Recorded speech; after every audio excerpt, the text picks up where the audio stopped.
Muito bom dia a todos e todas. Mais uma reflexão atemporal.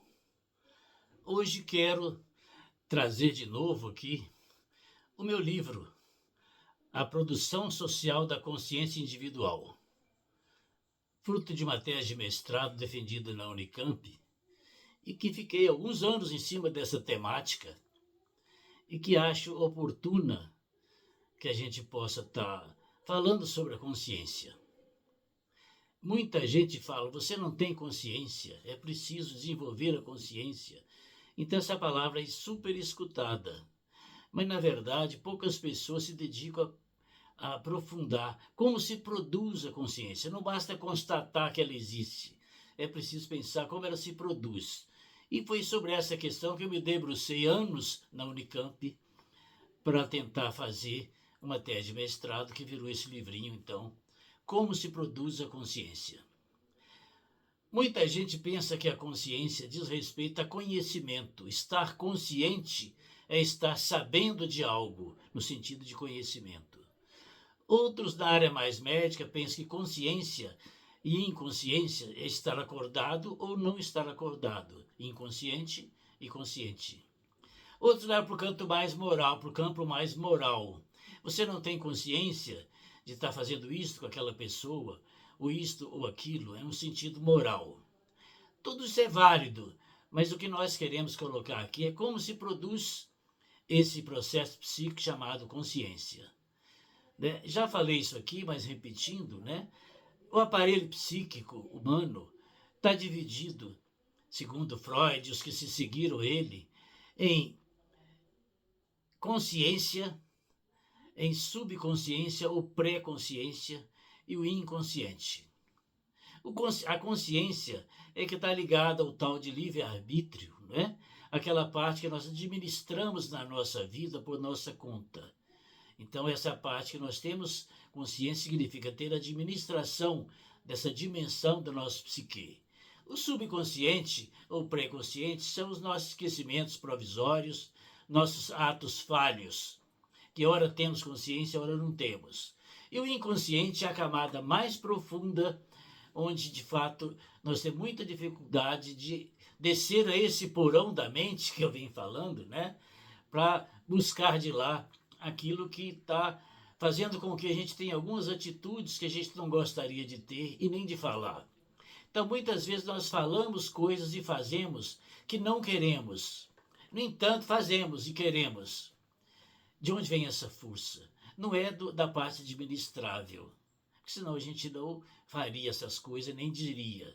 Vem da parte que a gente não administra, do inconsciente. Daí que o tratamento psicoterápico, né?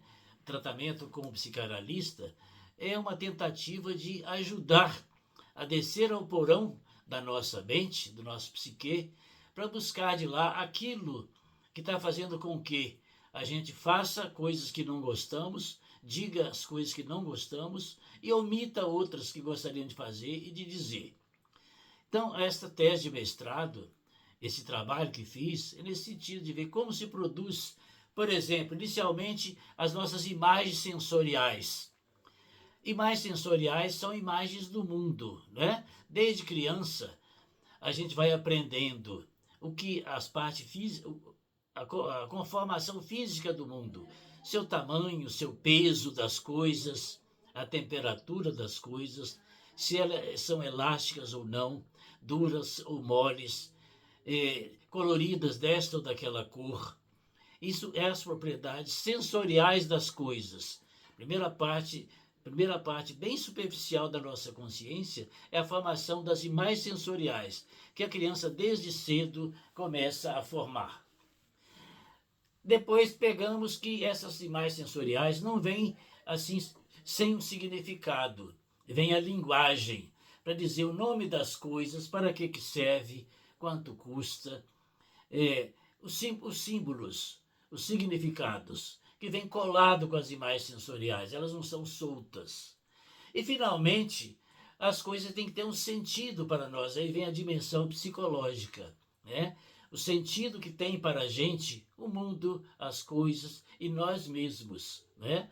É a parte mais profunda, que é a busca do sentido.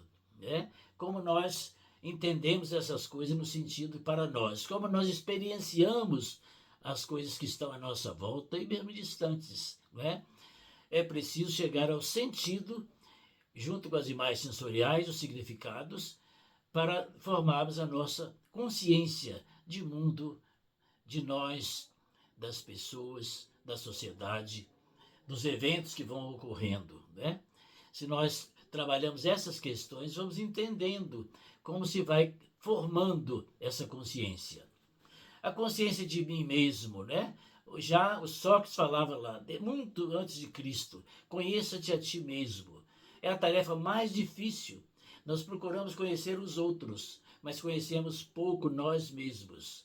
Aí vai dar na autopercepção.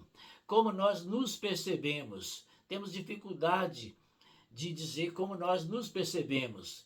Ficamos com aquilo que os outros acham que somos, muitas vezes, né? A mercê do olhar e da avaliação dos outros.